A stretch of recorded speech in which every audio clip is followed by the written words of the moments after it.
My phone buzzed just as the pastor whispered the final prayer over my father's casket. I glanced down. "I gave your dog to a shelter. He shed too much." That was all she wrote. No apology, no hesitation, just a single text that carved through the quiet like a knife. I didn't text back. I didn't call. I just stared at the screen and felt everything inside me go still. The people around me kept talking, but their voices blurred into nothing. She had touched the last piece of peace I had left in this world, and she didn't know it yet. But that silence she mistook for weakness would be the reason everything changed.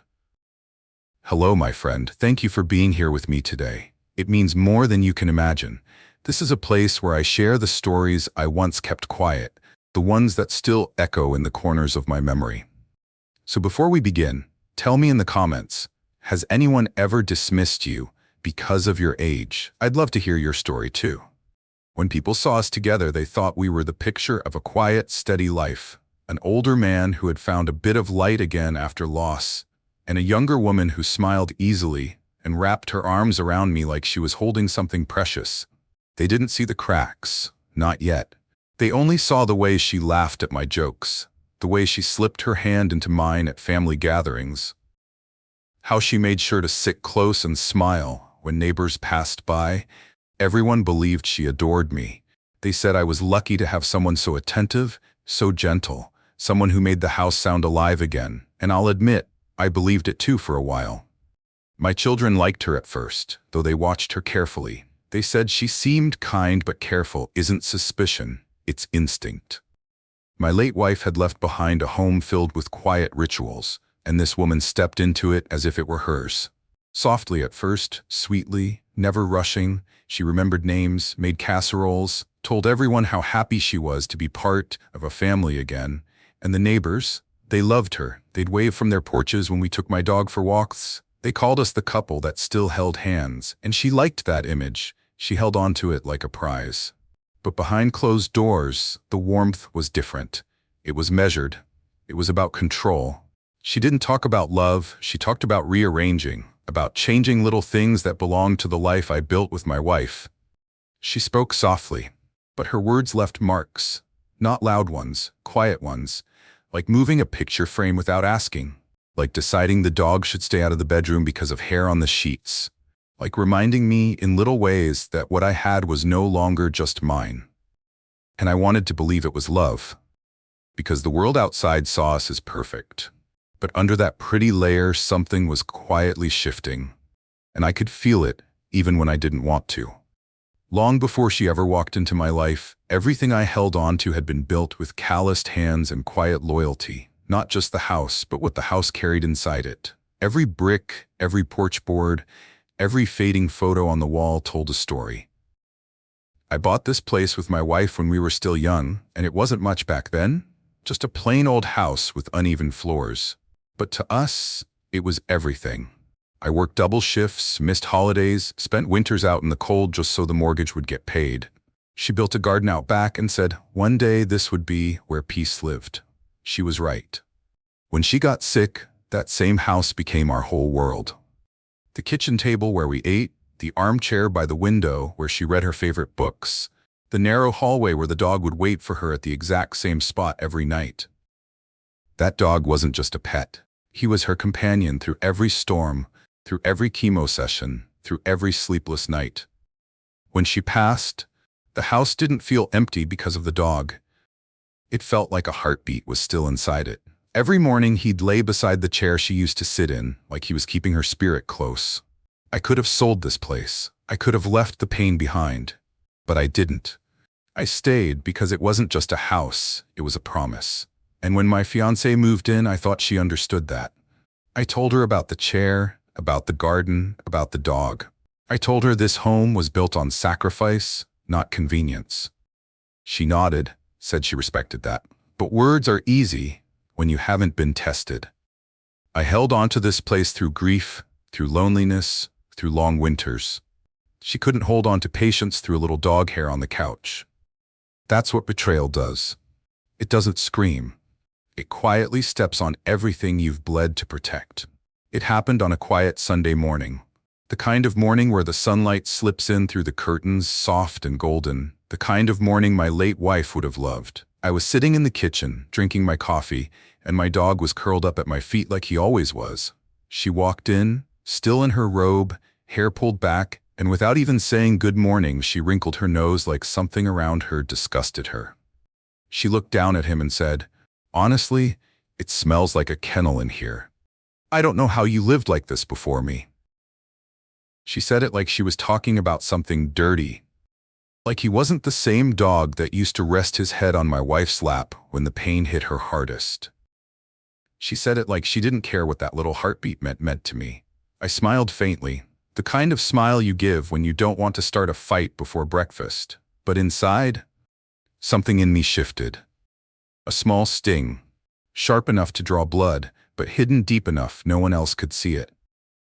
I looked at my coffee, at his soft gray fur against the tiles, and I swallowed the words sitting at the back of my throat.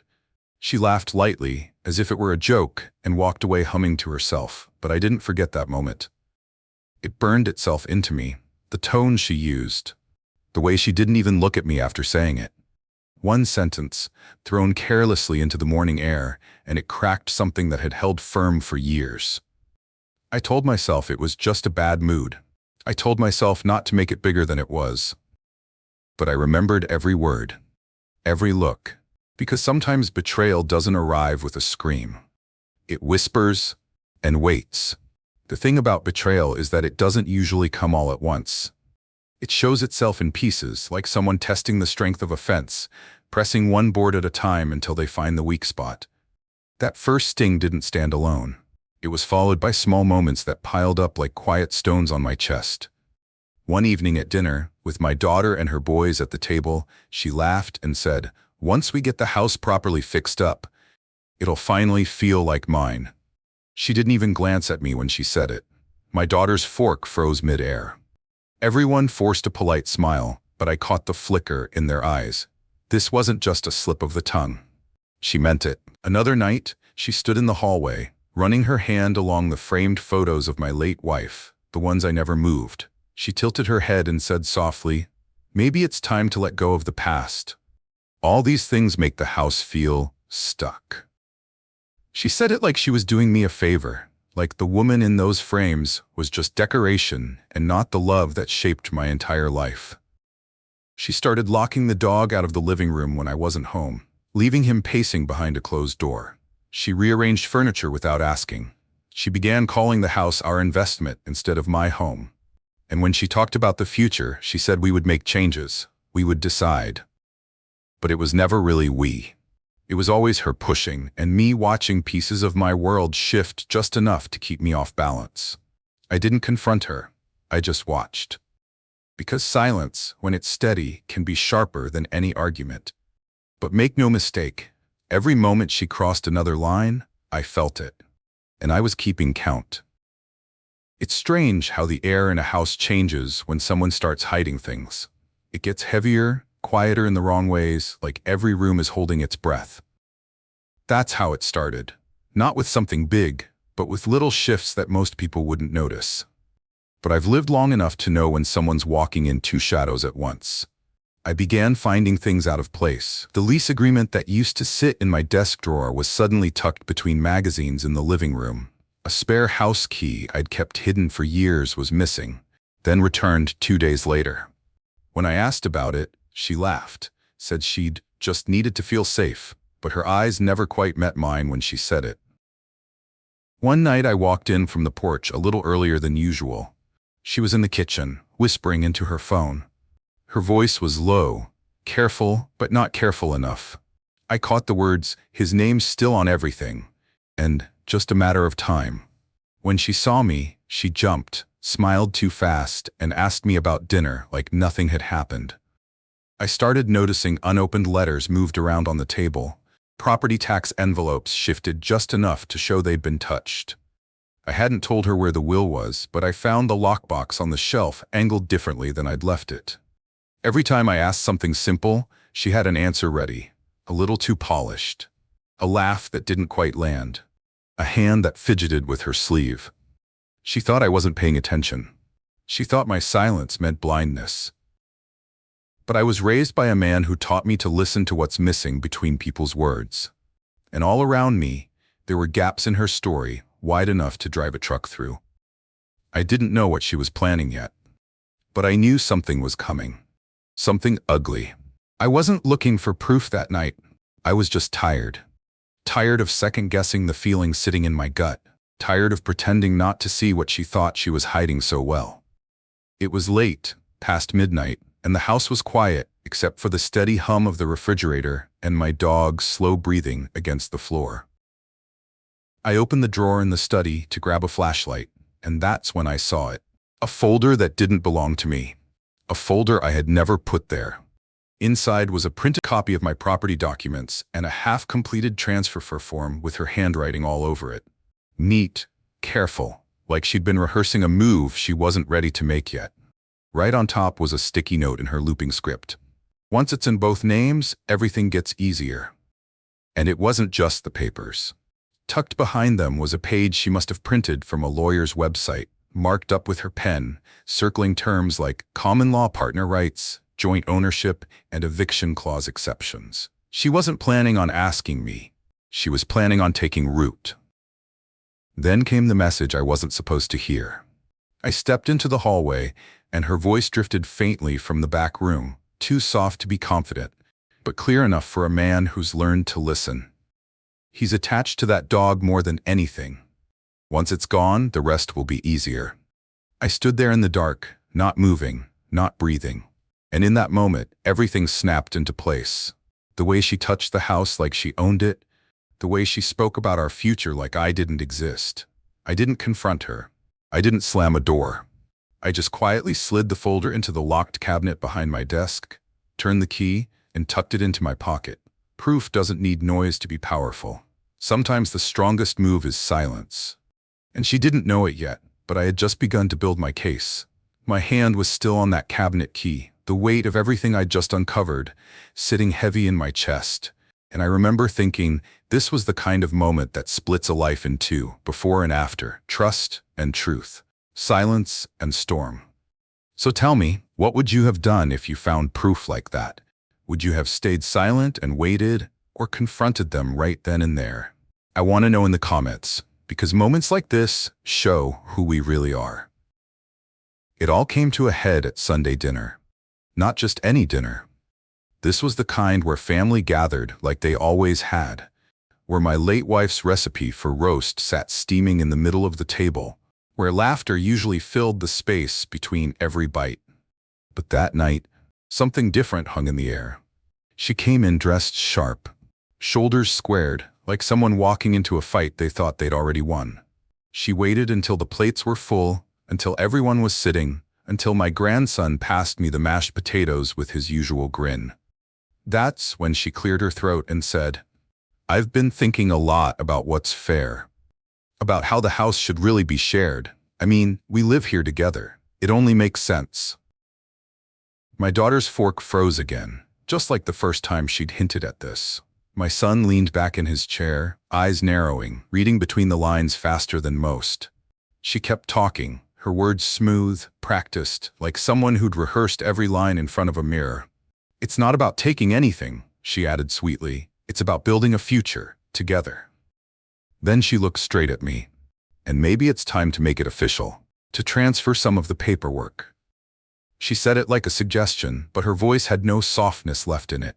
I didn't raise my voice. I didn't touch my fork. I just sat there, hands resting on the table, looking at her. My children shifted uncomfortably, but I stayed still. Stillness unnerves people who expect a fight. She started to fidget, tapping the edge of her glass, filling the silence with nervous laughter. Then she leaned in a little too close, like she thought she could corner me. Like she thought she could push me out of my own home with a few sweetened sentences. I didn't say yes. I didn't say no. I said nothing at all. Because some moments don't need answers. They just need a man who won't bend. And the silence that followed was louder than anything I could have said. She didn't know it yet, but the game she thought she was playing had already turned against her. I let her talk until she ran out of polished lines. You can always tell when someone rehearsed a lie. They lose their rhythm when the silence doesn't cooperate. Her voice wavered for the first time that night, just enough to let me know she felt it too. The room had shifted, not in her favor. I reached slowly into my jacket pocket and laid a single piece of paper on the table. Nothing dramatic, no speeches, no raised tone. Just one folded document that made her breath catch when she saw the top corner of the lease peeking through. Her fingers tightened around her wine glass. I didn't explain. I didn't need to. I looked at her, steady, and said, "You should always read the fine print before you start building castles in someone else's house." The color drained from her face. My daughter looked from me to her, trying to piece it together. She opened her mouth to speak, but I raised one hand, still calm, still quiet. "Some things," I said softly, "come with consequences you don't see until it's too late." She laughed nervously, pretending it was a joke, but her eyes flicked down to that page like it was a blade aimed at her plans. She didn't know how much I already had in my pocket, how many quiet nights I'd spent gathering every piece of proof I'd need. I let the paper sit there a little longer, like a storm cloud she couldn't ignore. Then I folded it slowly, tucked it back inside my jacket, and leaned back. I didn't need to show my full hand that night. Just a glimpse. Just enough to make the walls she'd built inside her head start to crack. She thought the dinner table was the battlefield, but she didn't know the real fight had already been decided days ago in quiet corners and folded papers she'd never touched. 2 mornings before that dinner, I'd sat in my lawyer's office with the same lease agreement she'd ignored.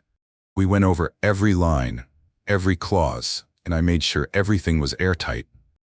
Because when someone thinks they're moving you like a pawn, they never expect you're already holding the board. That night, after everyone had eaten and the dishes were pushed aside, she finally snapped. "What are you hiding?" she demanded, her voice no longer soft, no longer sweet. "Why are you acting like this is some kind of game?" I didn't raise my head.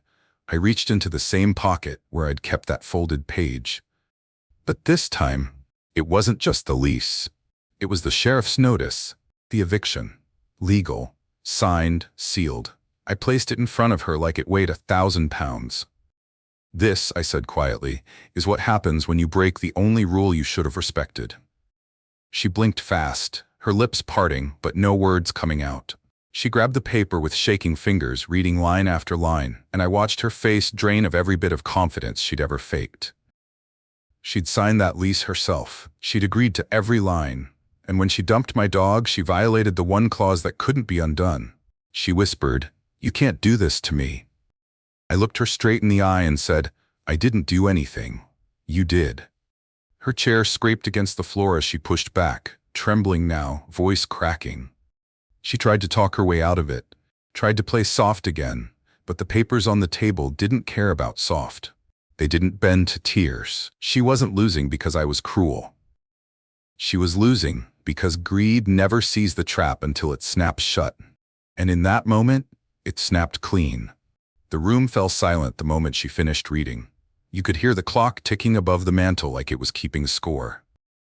My daughter's eyes widened, my son leaned back in his chair, and she just sat there frozen, clutching the paper like it might change if she held it hard enough. Her mouth opened once, then again, but no words came out. I didn't gloat. I didn't smile. I just sat there, steady as stone, because justice doesn't need noise. It just needs to land. The sheriff's appointment had already been arranged. The landlord had signed off. It was all in motion long before she ever tried to corner me at that table. And for the first time since she stepped into my home, she understood she wasn't the one holding the power. She tried one last time, her voice small and shaky now. "Please, we can fix this. I didn't mean..." I raised my hand gently, not to silence her like an enemy, but to end a lie that had run its course. "No," I said softly. "You meant it the moment you took what wasn't yours." Her eyes darted around the room, looking for someone to take her side, but no one spoke. Not my children. Not me. Just silence, heavy and honest. The truth stood taller than any argument she could have made. She folded the paper slowly, set it back on the table, and lowered her head. The weight of what she'd done pressed down on her harder than any words I could have thrown. I didn't need to raise my voice. The truth had already done the work. And just like that, order returned to my house, not through anger, but through quiet, unshakable consequence. In this life, people will show you who they are the moment they believe they can take something from you without paying the price. They count on your silence, they count on your softness, they count on your love to be blind. But silence isn't weakness. Sometimes it's the sharpest weapon you'll ever hold. Respect isn't a thing you beg for. It's a line you protect. And loyalty, once broken, can't be glued back together with tears and pretty words. My wife's memory, my dog, my home, those weren't possessions. They were the last pieces of peace I had left. Some things you protect without apology. And when someone crosses that line, you don't fight with fists or fire. You let the truth do the talking. And the truth never shakes. Thank you, my friend, for staying with me until the end of this story. It means more than I can ever truly say. This was a hard chapter to live through, but telling it here with you listening reminds me that silence can carry strength and that no betrayal can outlast the truth. I want to hear your voice now. Tell me in the comments, if someone ever tried to take away something that meant the world to you, what did you do? Did you stay silent, or did you fight back in your own way? Your story matters here. If this story touched you, don't forget to subscribe, share it with someone who might need to hear it, and check the channel for more grandpa stories like this one. Stay strong, stay wise, stay blessed.